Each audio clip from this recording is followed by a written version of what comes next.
Do you guys see me Yes. do you guys see me going through the slides? Yes, it's in the presentation view. Yeah, it's perfect. Okay. Yeah. Perfect. Okay. Good afternoon, everyone. Today I'll be presenting the paper Fault-tolerant and transactional stateful serverless workflows.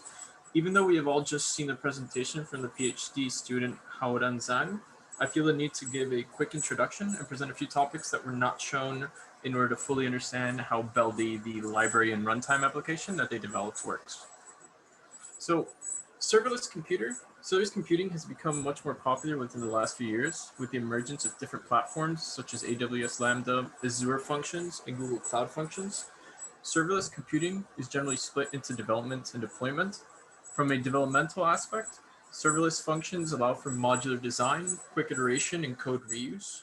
From a deployment aspect, it removes the developer's need to manage or set up virtual machines and containers, deal with runtimes, start, resolve, or allocate functions and resources due to demand, or route user requests.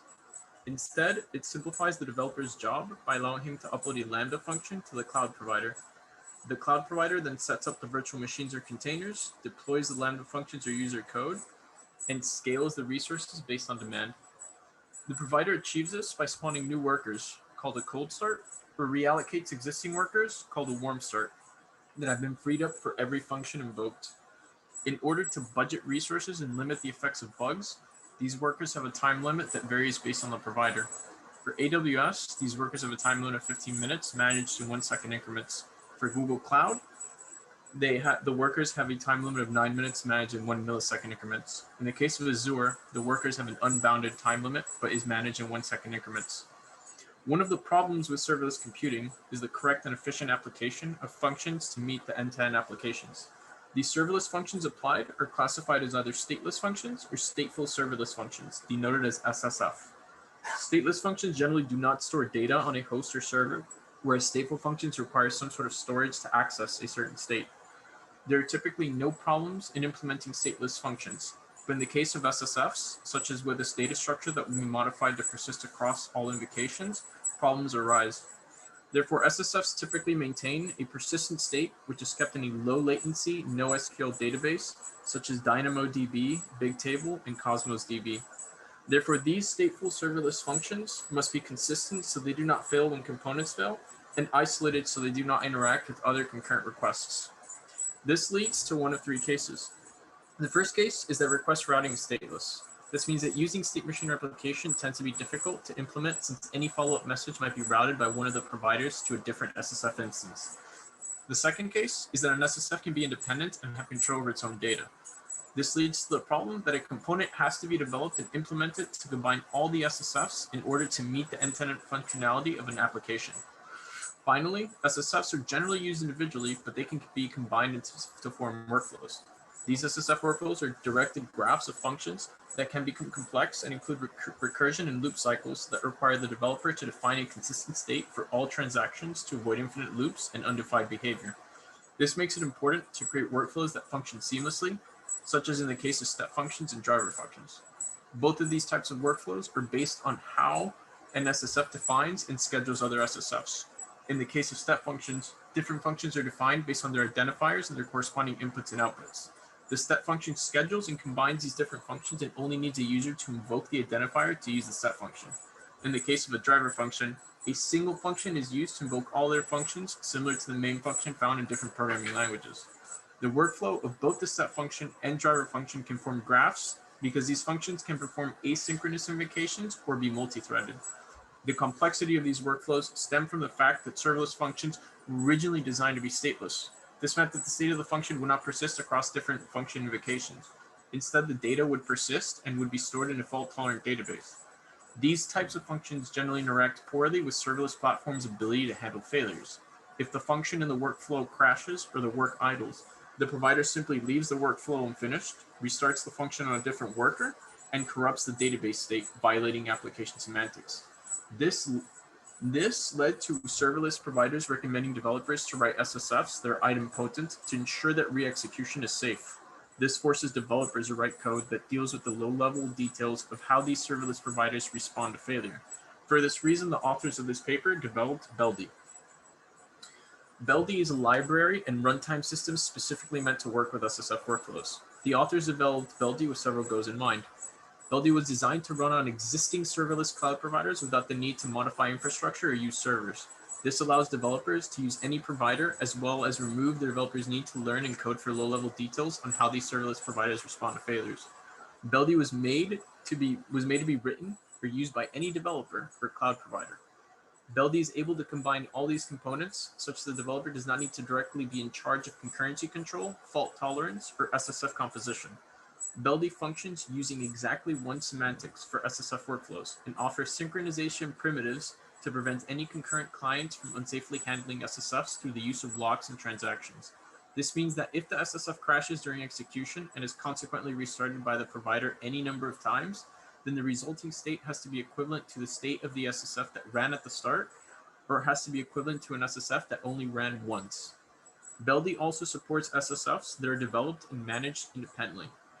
Beldi allows multiple applications to use same SSFs in their workflows at the same time. This means that each SSF might require different tables or databases to maintain the state of each application separately. And finally, Beldi should support an optional transactional API that allows the application to specify any subgraph of a workflow that should be processed transactionally while maintaining atomicity, consistency, isolation, and durability properties of database transactions that guarantee data validity despite any unforeseen errors. Beldi is not the first of its kind to try and solve issues experienced in serverless computing. Cloudburst proposed using a new architecture that would incorporate state into serverless functions, and Gigi proposed workarounds to state management issues that arise into desktop workloads that are outsourced to thousands of serverless functions. The problem is that these two services experience is that they both handle fault tolerance by re-executing the entire workflow when a crash or timeout is experienced. This in itself violates the exactly one semantics if an SSF in the workflow is not idempotent. AFT is probably the closest library and runtime system that functions similarly to Beldi, and it does so by introducing a fault-tolerant shim layer for SSFs. That being said, both these applications differ from each other in several points. First, AFT's deployment setting, guarantees, and mechanisms are very different. Beldi runs in serverless functions, whereas AFT requires servers to impose and coordinate all database accesses. This means that Beldi can run on existing serverless platform or multi-provider setup without requiring any modification and requiring the user to set up and run their own virtual machines. Second, Beldi is able to seamlessly enable transactions within SSFs and across workflows with opacity, whereas AFT targets the weaker and more efficient read atomic isolation level. This results in a much harder task in implementing with AFT some of the case studies evaluated in this paper, specifically Expedia and Twitter. Lastly, Beldi allows SSFs to be managed independently and keep their data private from each other. Instead, AFT servers manage all the SSF data, handle the failures and garbage collection, and serve as the central port of coordination for all transactions. In order to fulfill one of the goals of concurrency control, Beldi allows SSFs to interact with the next SSF in the workflow. This meant designing protocol that would function like a coordinator that would either commit or abort the transaction. In order to understand the costs and benefits of Beldi, an application was tested using 3 distinct applications: a social media site, Twitter, a travel reservation system, Expedia, and a movie review service, Rotten Tomatoes. Each of these applications were based on the DeathStar Bench, which is an open source benchmark from Microsoft. The authors of this paper used this benchmark and adapted it for use without servers using SSFs. A recently developed framework called Olive uses logging and request re-execution for cloud storage systems. Specifically, Olive specializes in exactly one semantics. For this reason, the authors extended Olive for SSF workflow within Beldi. Specifically, the authors took Olive and extended it beyond the storage accesses with synchronous and asynchronous invocations, with the intention of allowing SSFs to invoke each other. Furthermore, the authors developed a new data structure in tables. This leads to Beldi and Olive differing in 2 key aspects. The first is that in order to log information in the SSF, Olive has to define an intent, which is a code snippet that is logged in an intent table by the client, which is the SSF. In Beldi, the client is the code snippet instead of the SSF. This means that an intent in Beldi, termed an instance ID, consists of a set of parameters that identify the particular running instance of the SSF, such as the inputs, start time, asynchronous launch, and much more. The second difference is that Beldi uses an entirely different database and runtime in order to ensure data sovereignty. All of these goals were designed into Beldi. Specifically, Beldi functions by executing and logging SSFs. Any SSF that has not been executed is re-executed. Logging this information guarantees at most once execution semantics in the case of SSFs that execute the first time, and guarantees at least one semantics for SSFs that need to be re-executed again. The following figure represents the high-level architecture of Beldi, which is divided into 4 components. The first is the Beldi library, which exposes APIs for invocations, database reads and writes, and transactions. The second is the set of database tables that store the SSF state and log of reads, writes, and invocations. The third is the intent collector, which is the serverless function that restarts any SSF instances that have stalled or crashed. The last component is the garbage collector, which is a serverless function that keeps the logs from growing uncontrollably. A separate design feature from these 4 components is that Beldi allows runtimes and logs of different SSFs to be independently managed and stored. Related SSFs may share the same Beldi infrastructure. This allows a developer to chain multiple SSFs into a single workflow using step functions, driver functions, or both. This leads us to Beldi's API, which includes several operations. The base operations are the read operation, write operation, and conditional write operation that functions by writing only if the condition evaluates to true. The API also includes functions that invoke other SSFs and are meant as drop-in replacements for the existing interface used by the SSFs. These functions are the sync invoke operation, which waits for an answer, and the async invoke operation, which does not wait for an answer. This simple API removes the developer's need to deal with all the complexity of logging the SSF, replaying, and dealing with the concurrency control protocols that take place at low levels of serverless computing. The developer uses the API with Beldi's runtime infrastructure functions by simply linking Beldi's library to a developer's SSF code. The runtime infrastructure is divided into 3 parts: the intent table, the operation logs, and the intent and garbage collectors. In regards to the intent table, Beldi associates every SSF invocation with an instance ID, which is used to uniquely identify an intent meant to execute that SSF. The first SSF in the workflow is ID'd with the UUID assigned by the serverless platform to the initial request. The caller in the graph then generates a new UUID for each subsequent SSF that can be referenced or called by the callee. This ID generation is extended to SSFs that had been invoked early in the workflow, or if the callee is another instance of the caller SSF, which can be the case with recursive functions. This results in each SSF having a distinct instance ID, even if the instances are of the same SSF and found in the same workflow. These instances are then placed in the intent table along with the arguments, completion status, and other information. This table logs every SSF any user or other SSFs intend to execute. This is accomplished by modifying SSFs so that the first operation checks the intent table for the presence of a specific intent ID. Once the SSF execution is completed, the SSF is marked as done. Each of these SSFs have 3 operation logs: a read log, a write log, and an invoke log. The key of the log is the combination of the executing SSF's instance ID and step number. This step number is a counter that identifies each unique external operation. The read operation adds the read value into the read log. The write log adds the write log with a Boolean flag that indicates if the write operation completed. There are 2 write operations: the normal write, which always sets this flag to true, and the conditional write that sets it based on the outcome of the condition noted. The invoke log ensures that the SSFs calling other SSFs have at most once semantics. Finally, for every SSF, there are 2 functions triggered by a timer.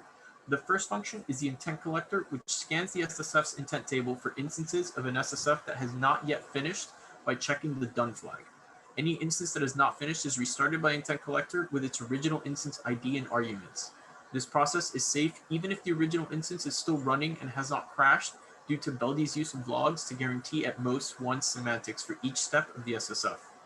Furthermore, the intent collector only restarts instances if some time has passed in order to avoid multiple duplicate instances of the intent collector running. In addition, the intent collector speeds up the process of finding unfinished instances by maintaining a secondary index. Then, the garbage collector only functions on completed intents. In order to use these operation logs, Beldi developed the linked DAL, which is the Distributed Atomic Affinity Logging data structure. This is a new data structure made to support all common databases by allowing logs to exist and be added across multiple rows, or atomicity scopes. The linked DOL is a type of non-blocking linked list that avoids the overhead costs of the cross-table transactions. Multiple SSFs can access the linked DOL concurrently with operations supported by the atomicity scope. It also works with the garbage collection protocol by ensuring that the length of the list for each item is kept consistently small. This is an example of a linked DOL image, as we saw in the presentation, for an item with 2 rows of logs. As we can see here, every row stores the key, value, block owner, which is used for the transactions, write logs consisting of the log size and metadata needed to traverse the linked DOL and perform the garbage collection. The first row contains the head, which has a special row ID and is never garbage collected. The primary key for each row consists of the row ID plus the key. The hash is the key, and the sort key is the row ID. When a row is full, the SSF issues a write operation, a new row is appended with the updated value, and a log entry describing the write. The previous row's values and logs are not modified, meaning the tail will always have the most recent value. Almost all operations in Beldi require traversal to the tail of the list. This is achieved by starting at the designated head row and iteratively issuing read requests for each next row operation until the field is empty. This will naturally increase the number of database operations, and thus the garbage collection is used to control the length. Beldi reduces the overhead by scanning the database for only row ID and next row in order to download and use 256 bits per row of the linked DOL. This allows Beldi to construct a skeleton version of the linked DOL in order to find the row ID of the tail, which reduces storage costs. Each of the logs described previously function using 4 primitive operations implemented in Beldi. The simplest of the operations is the read operation. Beldi records the result of every read in a dedicated read log. If the SSF crashes before logging the outcome, then a fresh value is used as the previous value did not have any effect. The read operation is divided into 2 steps. The first involves reading the most recent value of the key from the tail of the linked DOL. The second step uses an atomic conditional update to efficiently log the operation without overriding a previously executed read. If this results in a conflict, it simply returns the previous result from the read log. The write operation is more complex, as the logging must be completed within the same atomicity scope. Furthermore, the write operation has to handle any cases that SSFs are accessing and appending to the linked DOL concurrently.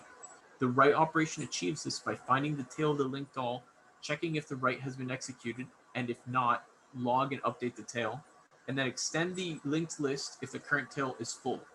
The write operation can assemble a minimal local version of the linked DOL. Unfortunately, Beldi cannot skip to the tail and instead has to check if the scanned rows contain a record of the current operation. Once the candidate has been found for the tail, the operation has to update the value and add an entry to its log atomically. This results in 1 of 4 cases. The first case is that the operation has already been executed and the instance ID and step number have been found in the current row, and therefore Beldi can simply return. The second case is that the operation is not in the log and there is still space left. This means that Beldi is currently at the tail and the operation has not executed, and therefore there is room in the current row to execute and log the write. The third case is that the operation is not in the log, just as in the second case, but the log is full and there is a pointer to the next row. This means that Beldi has to follow the provided pointer to the tail. The final case is that the operation is not in the log and the log is full, but there is no next row.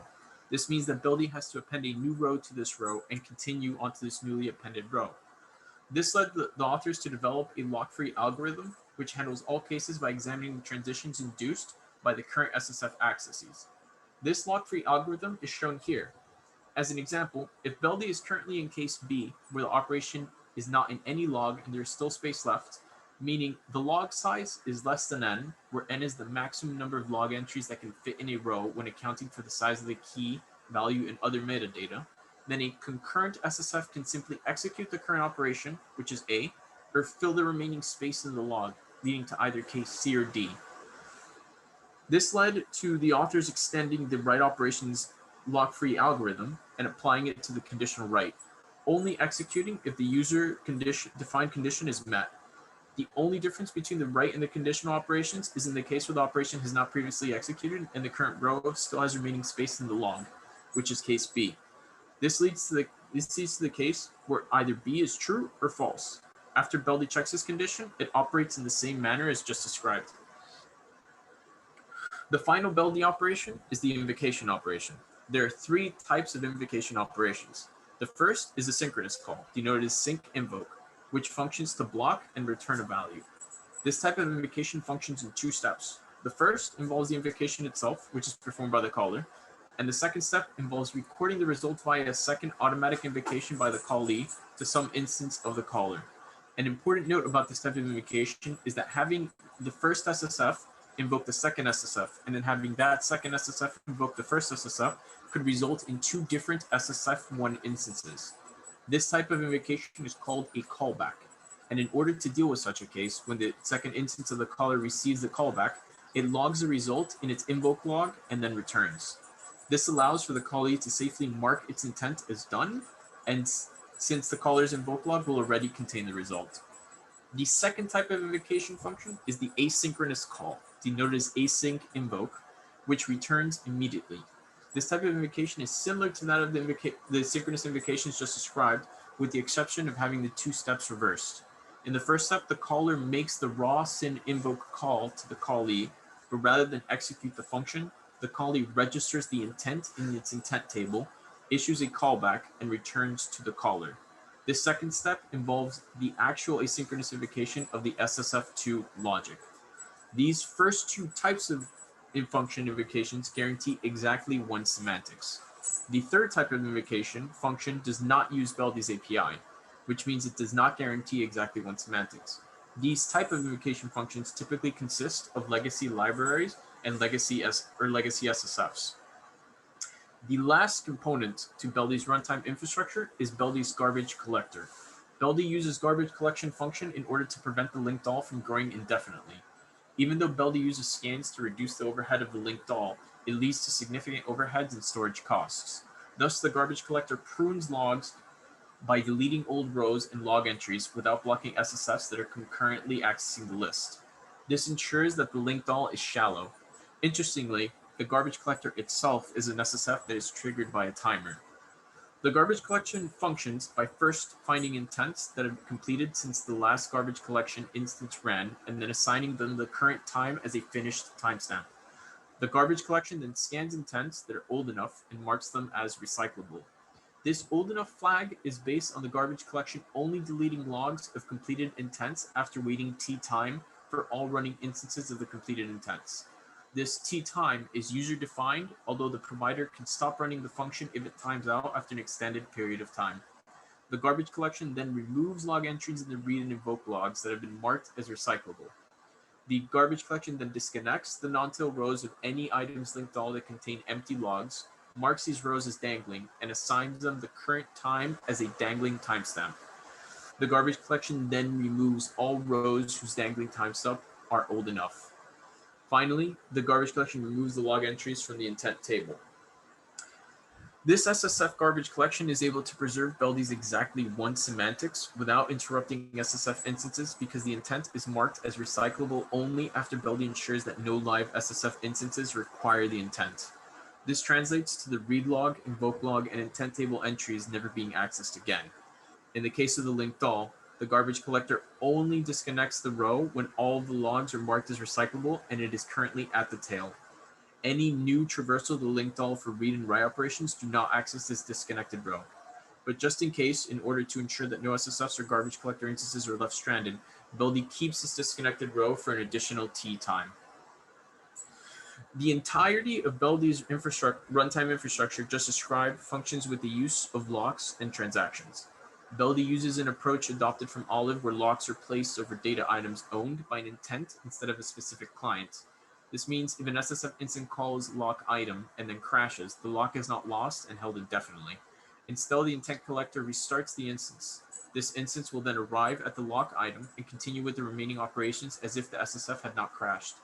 The ownership of the lock is displayed in the lock owner column in the previous stall figure, which is shown here. The lock acquisition and release are logged into the linked all as a conditional write function. This locking mechanism is used to implement transactions.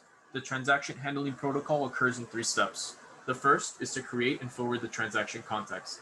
The second is to execute Beldi's calls within the transaction. And the third is to propagate abort and commit signals throughout the work. The transaction context, which has not been described, refers to the top-level unique transaction ID and mode assigned to the SSF. All transactions in Beldi are defined with begin_tx and end_tx API calls. The SSF begins by calling the begin_tx and gets a unique transaction ID and mode consisting of execute, commit, or abort. All contexts start in the execute mode, which causes Beldi to call lock before every read, write, and conditional write operation, using the transaction ID as the lock holder. Once the SSF has created a new context, the transaction's operations will be executed in a new thread to find and catch any runtime exceptions. The matching NTX then waits for this result and runs either a commit or abort protocol, depending on the outcome of the contained operations. The transaction contexts are then passed along with SSF invocations from the transaction. Thus, when the SSF starts, it determines whether it is part of an ongoing top-level transaction by checking whether a context was provided as part of the input. This is done even if the SSF never creates a transaction. If the SSF creates this transaction, then the begin NTX statements are ignored and the operations are inherited by the top-level transaction context. If an SSF is in a transactional context, then Beldi has to modify the semantics of the API. If the operation semantics are inside the transaction, then Beldi has to change where the read and write operations occur and record these values to a shadow table that acts as a local copy of the state for the transaction. This shadow table is stored as a linked DAL and is garbage collected along with the normal DAL. This shadow table is partitioned by a transaction ID that is relegated to a secondary index. All of the read operations check the shadow table before consulting the real table to ensure that the transactions read their own writes. If the SSF fails to acquire the lock before an operation and it must be terminated, then it will return an abort outcome to the caller. When the transaction finally arrives at the end of the code block, it reaches the end TX with either an abort or commit decision. In the case of a commit decision, all the final values of the items found in the shadow table are moved to the real linked DAL, and then all held locks are released. Beldi then calls the SSF's callees, passes the transaction context in the commit mode to them. If the SSF instance should fail between the shadow table and the callee notification, then Beldi's exactly one semantics ensures that once the SSF is re-executed, it will continue from where it had left off.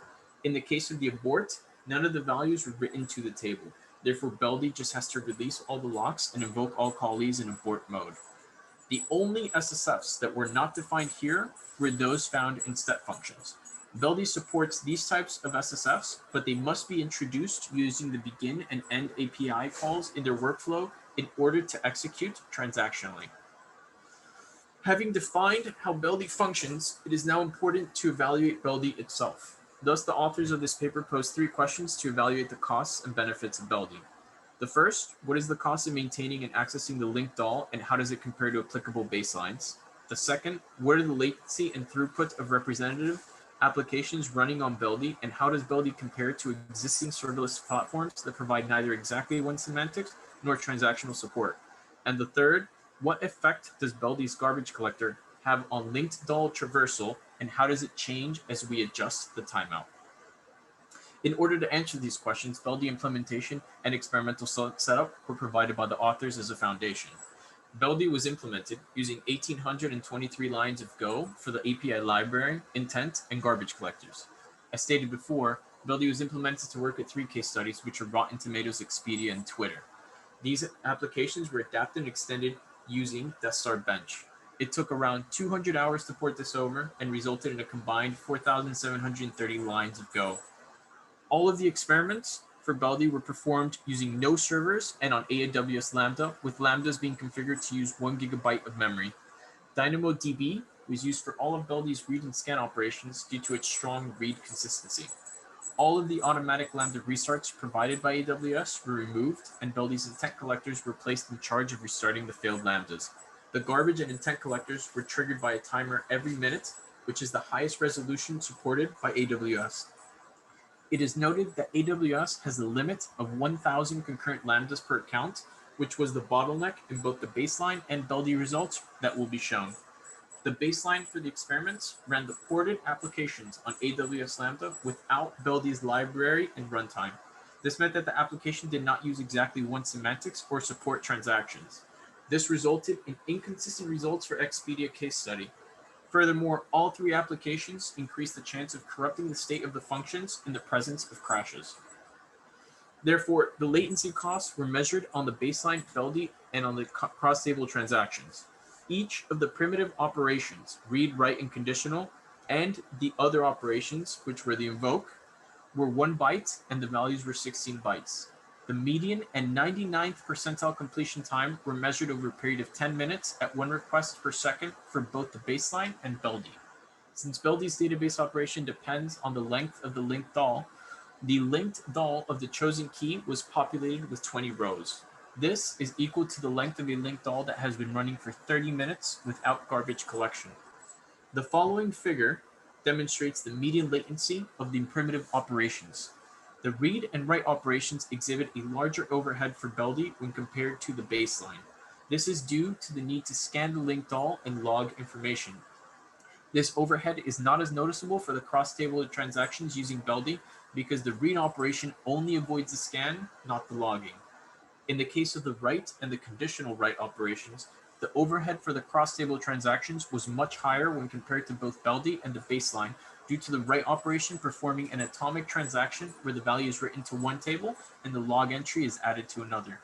For the invoke operation, the overheads stem from the callback mechanism and log added to the invoke log for both Beldi and the cross-table transactions. Comparatively, Beldi and the cross-tables transactions resulted in a latency that was 2 to 4 times higher than the baseline. A note must be made, though, that not all of the existing databases, such as Bigtable, support cross-table transactions, and in the case of those that do, when cross-table transactions use read locks, the overhead seen in the figure disappears since these read locks use conditional write, which is a cheaper operation on the linked DAL.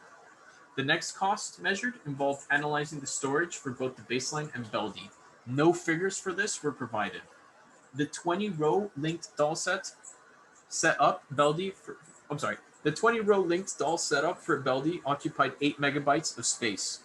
When considering all logs and metadata, each of the operations requires a storage between 20 to 36 bytes in addition to the value.